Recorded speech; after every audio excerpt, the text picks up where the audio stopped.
Hello, and welcome to this week's episode of the Male Fertility Podcast. We are absolutely honoured to be joined by Luke this week. Luke, hello. Hi both, how are you? We're good, mate. We're all the much better for having you here. You're a very valued member of our community. You've been to the in-person meets, the online meets, and have even been one of our panel members for one of our men's panels. So we are really grateful for everything you do for the community, and now sharing your story to help others who are going to massively benefit from that and know that they're not alone. Thank you. Yeah, thanks for the kind words. But I think it's been a fantastic kind of community, a fantastic group of like-minded people to, I guess, learn from, but also kind of share and vent and get through it together. So it's definitely been a lifeline for me. I think my wife said a few months ago that she didn't know quite where I'd be without it. Oh, Thanks to wow. you guys for setting it up as well. That's great. Yeah. And that's what it's all about, is guys sharing that lived experience, whether it's really deep, meaningful stuff or talking about some pretty funny wank room stories. There was a very quite big wormhole of that recently. Yeah, man, it's a pleasure to have you on. And I was just sitting here thinking, there's only a few select that I think have been. Obviously, you're so active in the community. You've been on a panel, and you've been on the pod. Like you've got all the badges. Full house. Full house, full Nexus house. Couple of in-person sessions as Oh well. yeah, there you go. I missed those ones. Yeah, and on the online ones, yeah, it's filling up. You're getting all Definitely making the most of it. Yeah, definitely tapping into all the stuff that's going. That's what it's there for, man. Tell us where it all started, mate. It would be great to get a bit of background about what led you to this point, to this podcast. I guess to go back into not quite ancient history, but my now wife and I have been together coming up 9 years, although it's only been a couple of years since we actually got married. And I guess we moved in together 2019, something like that, bought a house together 2020, and like being boring and sensible, I was like, well, we're buying a house and renovating a house. I want to start thinking about having kids. So we only probably started thinking about having kids in 2021 when we had the house a bit more sorted. And I guess we just thought it would generally naturally happen. And this was in and amongst COVID. So when it didn't as naturally happen in the whatever it is, 6 months they recommend, it probably wasn't as easy to get a doctor's appointment, wasn't easy to get a referral. And then it probably took us until early 2023 to identify that we needed to go down a sort of assisted conception, IVF, ICSI, and all the rest of it route. And obviously, we'll delve into the details of that, I'm sure, as we go on. But 2 unsuccessful rounds later, I guess during that time, it was actually at the clinic that we use, came across a leaflet about a podcast. And obviously, off the back of the podcast, got involved with the Nexus community. And I guess I found that, both the information in the podcast, but also the people in that group just to be so helpful that I thought it was probably time that I give back a little bit as well as just receiving that. I guess that's the sort of potted history of 8 years of my relationship, my IVF journey, and how I've ended up here today. I remember you were one of the first people that came up in the group, or you said to me, I've got the leaflet from a clinic. And that would really put a big smile on my face because, as I'm sure you're aware, me and Sean spend a lot of time doing these recordings and things like that. And it's just amazing to hear that guys are getting it. It is received. No, that's amazing. Yeah, and again, we'll probably come to it in a sec, but we're just about to have a third round and we're up there for the usual scans and everything within the past couple of weeks. And they've got leaflets for both the podcast and Nexus as well on there. I think it's their like patient voice board where they've got kind of information about like in-person and Teams support groups, but also then information. I think you're the only sort of third party kind of provider that they've got information about. Other than that, it's just all their own counselling services and everything else. That's good to know. Good to know. Yeah, that's what we're there for, and just to pick up the pieces where perhaps the clinics can't, that peer support, and like we mentioned at the outset, that it's just guys just talking and sharing, and just knowing that there are other people who are out there who get it. So your journey is such a common story, that thing of just believing you're taking all the right steps that society dictates, that you go along, and then you believe it's going to be like turning on a tap almost, just starting that family. Do you remember that the first time you received that news and how that felt? I'll be honest, not as much as I probably should do, and perhaps actually because the whole thing has been a bit up and down, that you've maybe tried to not quite blank out as such, but I think perhaps for the first sort of maybe year or 18 months, I guess, like any guy, or maybe just because that's the way the system is, there's a lot of focus on the woman. So the first 18 months, probably, there was almost no focus, almost no support given to me as the guy. When I found out that they had identified a kind of male factor, would have been Christmas 2014, so a year and a bit ago. And I think that probably hit me pretty hard. And I think it probably took me several months to properly come to terms with that. Like, I think particularly given, I guess, the lack of focus and the lack of attention that I'd had over the previous 18 months, it was a bit like, and now you freaking tell me that there's things wrong on my side that you could have looked at much sooner, rather than just totally ignoring me and just treating me as an accessory to the kind of process. So I guess to rewind a little bit, sometime during the first sort of investigations in the first round, probably mid 2023, they did do a full scan of my testicle, which is obviously quite intrusive. And then I heard nothing about for 18 months. And it was only after we'd had 3 failed implants that I raised, that scan of my bollocks you did a year and a half ago, did that show anything? And they revisited it and said, oh yeah, there's a varicocele. We should probably do something about that. To be fair to them, once they'd identified that, they quite quickly did manage to get me to the front of the queue, had an embolization, blah, blah, blah, blah. But I think the fact that they firstly had done the scan, secondly hadn't followed up, and it was only when I asked that they then turned around and realised that there's something there that they should have looked at. And I think, looking back on it, that first 18 months, almost all the focus was on Helen, my wife. And I was, as I said, just considered a bit of a kind of bit part. I think there were some appointments that I went to where, like, on the form, it was like Helen and partner. Yeah. And it continues to bug me to this day that it's the building that the appointments are in is the women's health unit. And just I guess because I had that initial 18-month period where I just didn't get much in the way of sort of attention. Every time I walk in the door, it bugs me that the name of the building is Women's Health. And I think we had something this time around as well, and it was completely well-meaning. I had to go in because some of the millions of HFEA forms that you have to complete, I hadn't signed, or they hadn't checked, or something or other. And they, despite the fact that they've got my details, they've got my phone number, they contacted my wife to say, could I go in to sign some forms? You need me to do something. I'm 50% of the problem here. How about you just give me a call or just send me an email, kind of thing? Yeah, I guess that's a long way round of saying, particularly because I felt I'd been completely ignored for 18 months, when they did recognise there was something that needed to be dealt with on my side, or a lot that needed to be dealt with on my side, I felt that really, it hit me pretty hard, and I felt I'd been kind of let down by the system just because they'd ignored me for so long, basically. Yeah, it is a long time, and that's pretty much the same timeline for yourself as well, isn't it, Kieran? 18 months where you weren't looked at.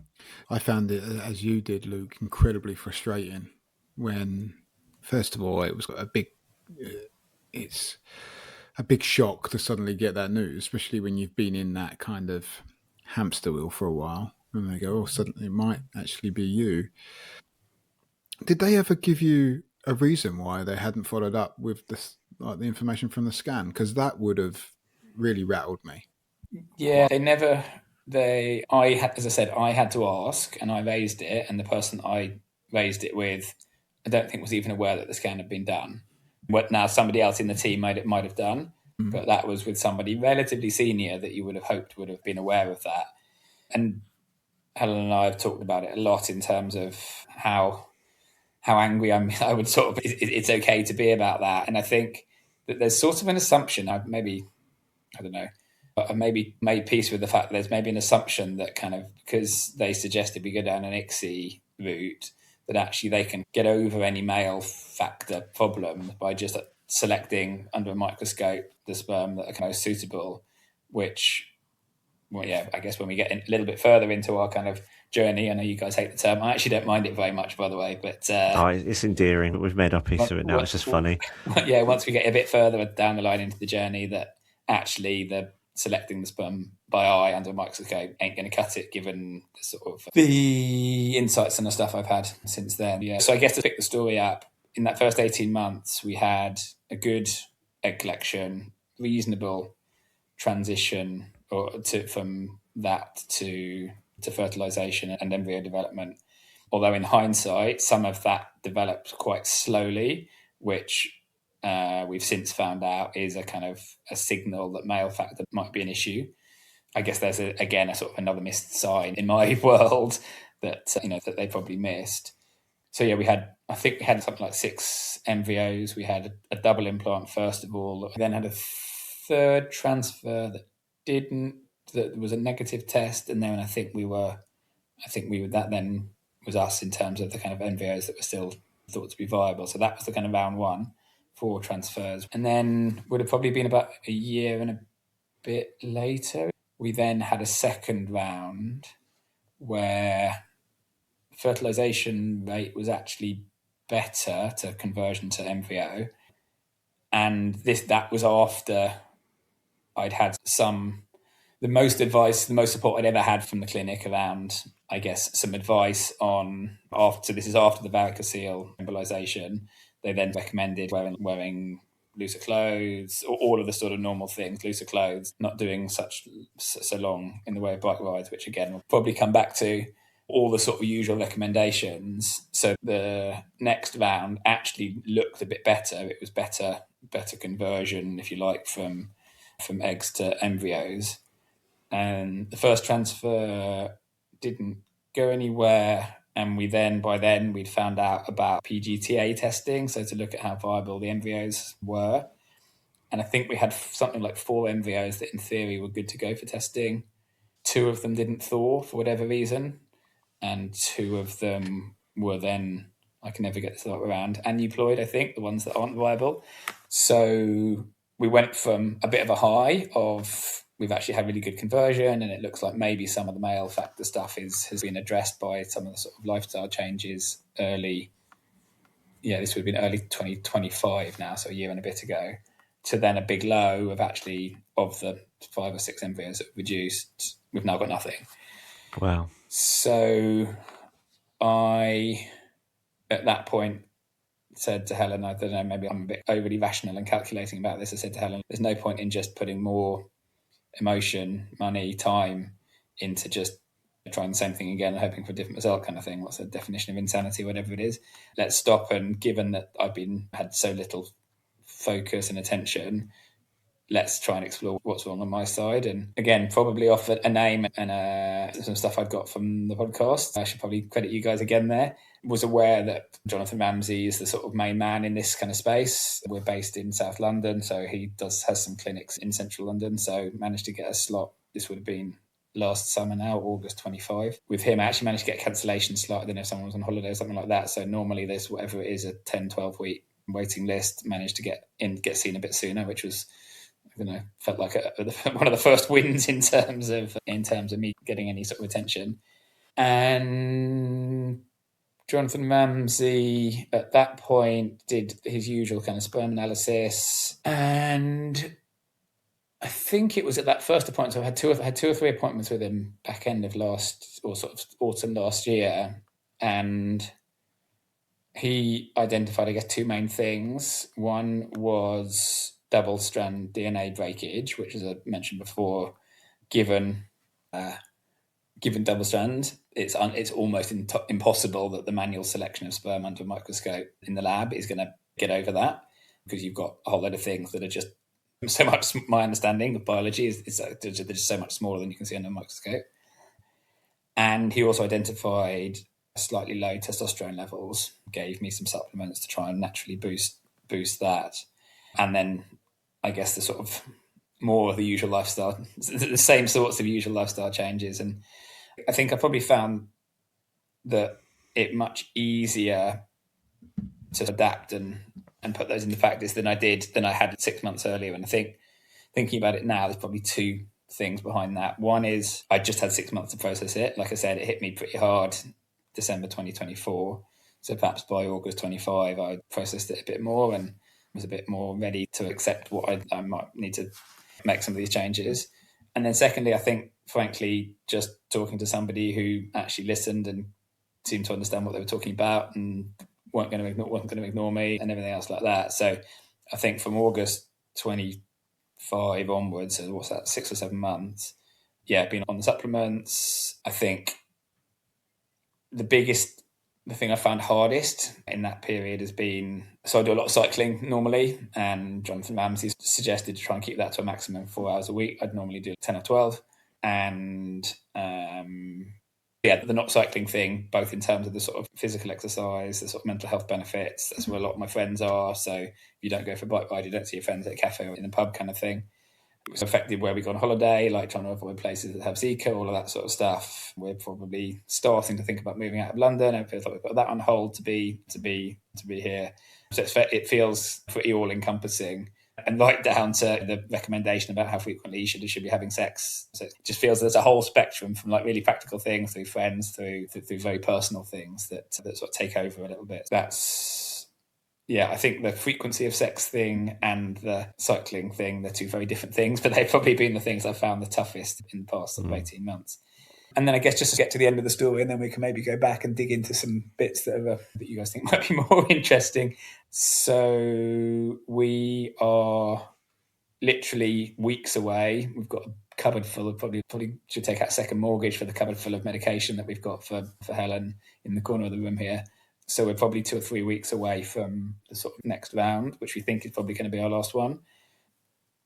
We have been recommended to use Zymot as a sort of add-on, which is thought to select out the sperm that have double-strand DNA breakage, double-strand DNA damage. And I guess just for kind of context and picking up on the point I made before about like why selecting sperm under a microscope would address that. I think that the sort of trial run of Zymot we did, it was something like 10 or 12 individual sperm got through the Zymot test process. So of the however many hundreds of thousands or millions or whatever, it's literally, you could count them on almost 2 hands kind of thing. So we're planning on using Zymot as a kind of pre add-on, and then probably going to PGTA test again to make sure that we only put back in embryos that are viable. And then, so I guess in a month's time, we'll probably know whether we're 0 or something above 0 in terms of viable embryos to put back in. I guess we're right at the pointy end of the process, I guess. I've been on a bit of a monologue for a while, so I'll pause there. No, we really appreciate you being so open with us and with everyone who's listening. There's so much to unpack there, and I want to be respectful of where you're at. But so I think I'll keep it, first of all, going gently with it. When you've mentioned a couple of times some lifestyle changes that were advised to you, firstly pre Jonathan Ramsay and then from the big dog himself, as he has been referred to before. So just for anyone who might be picking this up, who is early in their journey and perhaps hasn't gone down those wormholes or hasn't had that advice, because as you've mentioned, it was a long time before you got any. So what were those kind of top level bits of lifestyle changes and advice that you were given? The easier bits for me was completely stopping or very heavily moderating how much alcohol you drink. I don't drink that much anyway, but I've basically not drunk for sort of 8 months. Similarly, caffeinated coffee is a bit of a no-no. So I've fully on the decaf rather than mostly on decaf since then, which my sister lives in France, and getting a decent decaf coffee in France is pretty tricky. So what you eat and drink, on the sort of physical activity, what Jonathan Ramsay recommended was trying to limit running and cycling to 4 hours a week, and no individual session being longer than an hour, which, considering I'd normally go for a 4 or 5 hour bike ride most weekends, is a bit of a challenge for me. Similarly, eating healthily. We haven't gone down the full sort of diet change, the going to see a nutritionist and the sort of special recipe, special food. Like we cook from scratch most of the time. We eat pretty healthily, so we felt we were in the ballpark on that one. one that I haven't been as good as I would like. They think a standing desk gets a little bit, keeps your testicles a little bit cooler. So that's one. Wearing cooler, lighter clothing. So I work from home a couple of days a week, so don't tell my colleagues this, but sometimes sit working at a desk in pajama bottoms. Hoping you're going to say sat in a desk in your boxers while in big meetings. No, or less. Afraid not. Yeah. I won't go into it now, but I do remember hearing a thing on the radio or seeing a thing on the internet about somebody that was in a meeting wearing not his boxers, stood up and then wondered why he got disciplined. But anyway, maybe he was just extreme, trying to keep things cool to support his male fertility. Maybe he should have used that excuse rather than it was on a bank holiday and he didn't think that the normal rules apply about how he dressed. Could you imagine rolling that excuse out? I'm just about to enter a cycle of fertility treatment, so I'm just keeping cool. just play the big dog card and say that Professor Ramsay recommended it. But what you've mentioned there, mate, is all these are the common things and that are suggested. But it can be really daunting when you first told it. They literally will say it like you experience, and then you leave that consultation room and it's, where do I start? Where do I have fun? Yeah. There's caffeine, just, and like you said, the sport that you do that is not just a sport that you love, it's your social interaction and just all of that. And this is so, I know within anyone who's in the fertility, trying to conceive community understands, but this is such an underrepresented factor for people who just don't get it. And people who do essentially have all of those things and more and still manage to fucking get knocked up like easily. It's just rankly unfair, isn't it? And that it's all those bits that you have to overhaul your life and watch all the time. The exercise thing, clock watch. Oh, have I been exercising for, it's 55 minutes, better cut it short. Yeah. It's not to be underestimated. Yeah, and I think in terms of the exercise specifically, because as I said, that's one of the things that I found the hardest. It's the sort of mental health benefits of it as well. I think it's again, and there's almost a double mental health. There's the mental health drain of the fact that I can't go for a bite with my friends again. But there's also, I think, and I'm definitely don't know the details of this, but there's Kieran, you're probably the man for this, but there's so much evidence about the kind of the general mental health benefits in terms of hormones and things from exercising that if you're not able to, particularly if it's what you're used to, that can be really tough. Yeah, we're designed, the modern world that we live in, indoors, sat at desks and things like that, we aren't designed for that. We want to be outside. Our bodies get a lot of natural enjoyment of just being outside nature, whatever you're doing, whether that's cycling for you or running or hiking or anything like the mental health benefits. People have written hundreds, if not thousands, of books on this. It's a real thing. And when that's taken away from you, like I was a cyclist, I loved downhill mountain biking, and it was the first thing that went. And I was diagnosed, and we were going through that treatment, and it's taken me ages to get back into that habit now. Like I'm going away in the summer for a week to do some downhill mountain biking. I haven't done that since we started all our treatment. It can have a real big impact on your life, and as you said, like it's the social side of it as well. That's massive. Like you lose your social group, which me and Sean have talked about endlessly about how important a social group is, especially for men. The research is really out there in terms of men are happier, men live longer when they socialise and they can be with the boys, whatever the boys look like. If you are cycling, whether that's in the gym, it's such a important aspect of male makeup, like how we are designed. We are supposed to be in social groups.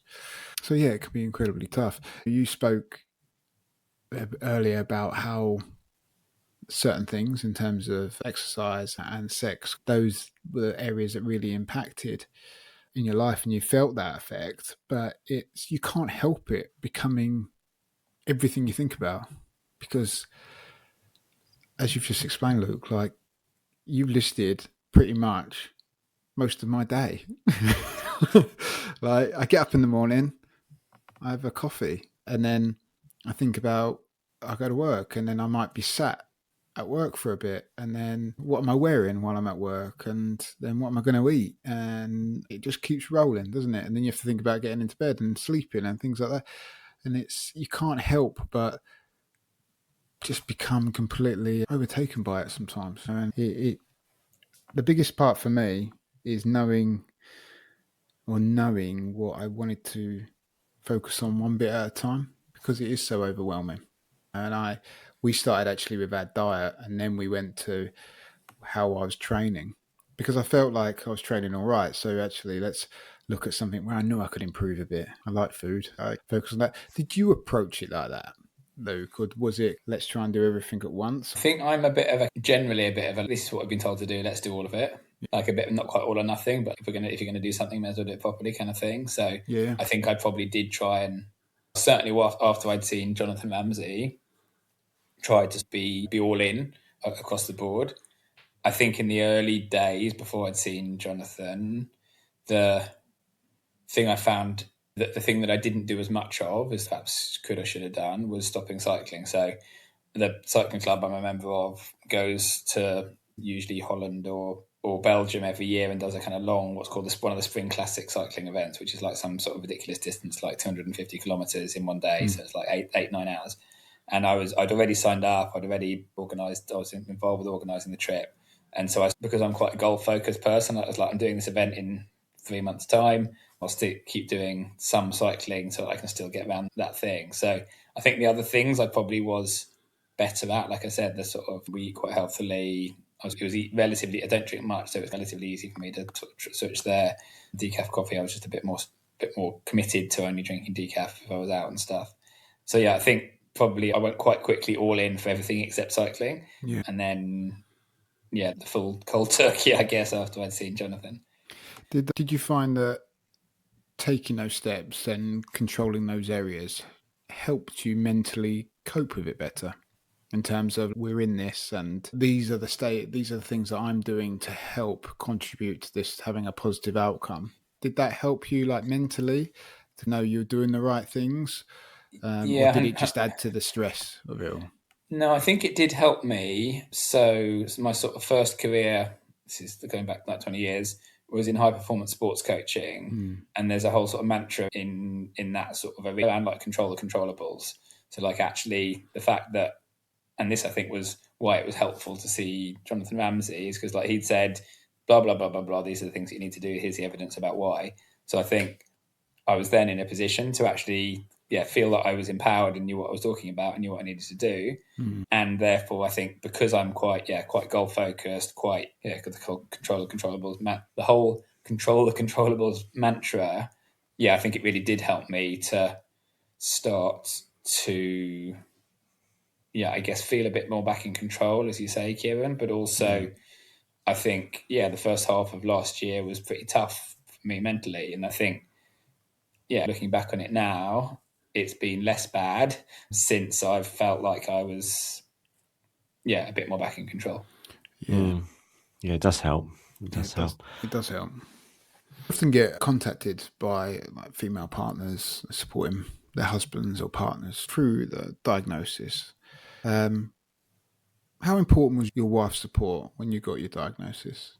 Because it's obvious that it is really important, but I think there is a whole listener group out there in terms of the partners and the wives that need to understand that, like, we do really want that support and that arm around us, and that's will be all right type of communication, even though at the moment it seems so tough. So look, how was that support from your wife, and how important was it to you? So in terms of how important was it, like so important, I think it's a pretty, I don't know, it's a pretty kind of tough, lonely place. And I think having somebody that you can talk to about that is definitely so important. And so, massive thanks to Helen for what she's done over the past, I guess, year and a bit. I think, to be honest, that's probably been more on the sort of mental health side, when, as I said, the first half of last year was like pretty tough. And she was, I guess, both practically and emotionally there for me to keep things not quite on the road as such, to always be there for me and and be that kind of supportive kind of arm around the shoulder kind of thing, as you say. I distinctly remember, I've talked about it before, like having the real fear and talking to my wife about it. And not because I thought she'd reject it or she'd be upset about how I was feeling. I just hadn't opened up like that before. And her response, even though it was always going to be positive, it's very rarely negative in those situations, made things a lot easier. And just that, it enabled me space to breathe and process. And it's something that I like to ask guests, because I think, like I said, there's a whole group of listeners out there that need to know the guys. They do want to. We do want to talk about it. We do want that bit of comfort, but sometimes we just don't know how to approach it and maybe get it. Like it's Yeah, no, for sure. And especially since that both Helen and I aren't necessarily the sort of people that kind of wear our emotions on our sleeves normally. So I think it doesn't necessarily come naturally to me to share where I need a bit, share what's going on and share where I need a bit of support kind of thing. So I think it's probably definitely made us, I don't know, stronger as a couple in terms of the way we do communicate about stuff. And that's with some sort of counselling type support in terms of that sort of process. But I think we're definitely in a very different place now in terms of our ability to talk to each other about where we're at mentally, physically, emotionally, around the whole kind of process. We have ups and downs. I'm sure like every couple going through this kind of pretty traumatic kind of roller coaster journey. I'll use that journey word again, haven't I? Good. And you've said roller coaster. That's making it worse now. So yeah, I think it's made us stronger. It's made us better at listening to each other and being there for each other. And I guess on a sort of follow-on note, I think the other thing, going right back to the beginning in terms of the sort of initial question about what's brought me here now, is that I probably over the past, since really talking to Jonathan Ramsay and feeling like I've had someone who gave a shit, have tried to be better at sharing what's going on in my life with other people. So like I work in a quite small company, very supportive kind of work culture. So I told everybody at an away day, I think it was like last summer, like July or September or something last year. And yeah, everybody was fully on board. A couple of them have been on the IVF kind of bandwagon before. I think that kind of was a bit of an eye-opener in terms of they're not particularly close mates of mine. I've only worked there like a year and a bit at the time, but they were all really supportive. And similarly, like I've told sort of some of my close friends from university and my first job after university, and same, they've all been like really supportive. Several of them have said they've IVF rounds in terms of most of them have got kids but have been involved with have had IVF. So I think in terms of the sort of telling other people, I've had no negative sort of impact of that. Everybody's been so supportive.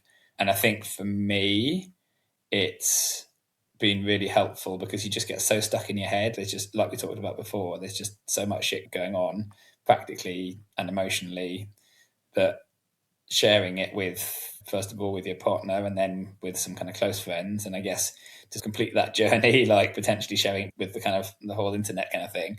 And I've thought a little bit about this. I'm not really even coming towards the end of the recording. I've not necessarily come to an answer in terms of like whether to post something on my social media just to say, by the way, in case I haven't talked to you about this, it feels a bit of a kind of big reveal and a slightly dramatic thing to say. But at the same time, there's never an easy way to have that conversation, even with friends. You can't quite engineer an angle to say, I've been going through an IVF process, like it's come up in terms of why I'm drinking decaf coffee or why I'm not drinking kind of thing. So like I've found ways in to those kind of tricky conversations, but there's not an easy way in. There's not it never comes up naturally.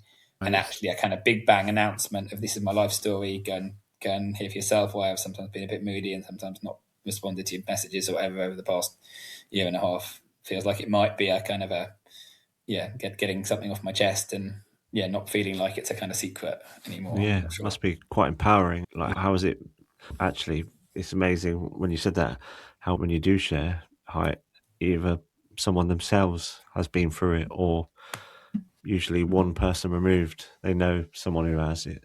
But yeah, we don't talk about it or historically haven't, and everyone's going through that silently. So when you do share, it just, it shows how much support can be out there if people are open.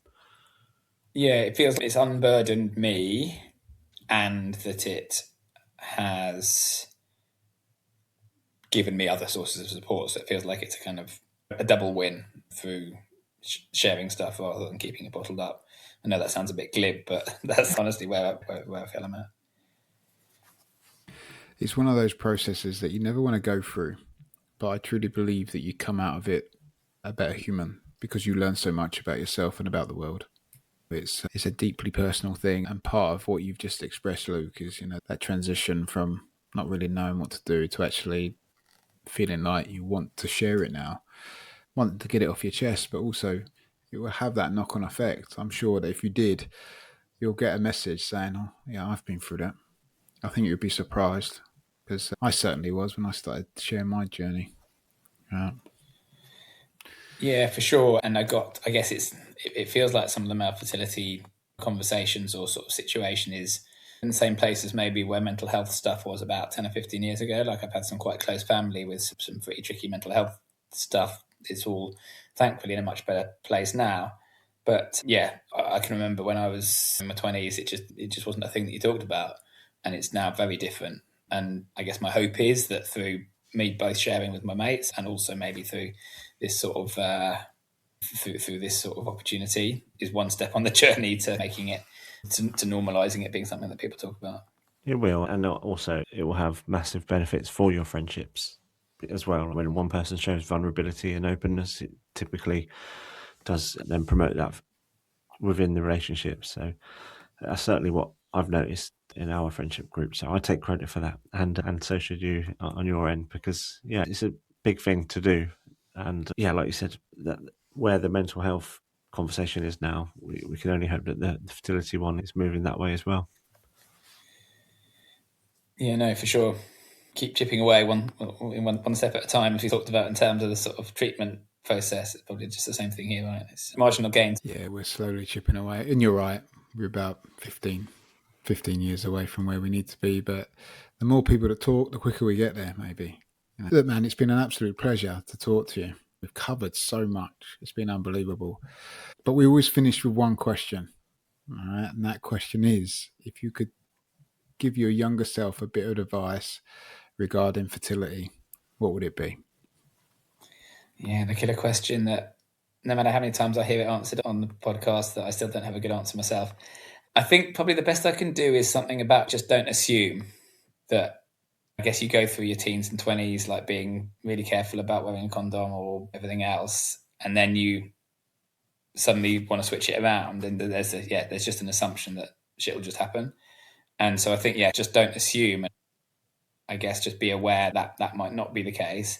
And then I guess probably that what follows on from that, I don't know if I'm allowed two things that I might tell before myself, is just, understand what the options like, what the options are, what the kind of what things you might want to be aware of, all the lifestyle changes we talked about, that there is support out there, that there are things that can be done to get over the sort of male factor stuff. So don't assume, and it's not a done deal once you get the diagnosis. Would probably be my one and a half things to wrap up. It's all good. It is. Yeah, really good advice. Thank you. And that's what it's all about. I think like I said earlier, it's one person's stories could be another person's survival guide, and there's been so much great information and advice throughout the episode. So thank you so much for sharing that with us. Pleasure. Hopefully, as you say, it'll be of some use to someone somewhere. Oh no, I have absolutely no doubt. It's been amazing, mate. It was an absolute pleasure. And keep in touch, and we'll speak to you soon, mate. Yeah, Good thanks stuff. for coming. Thanks both.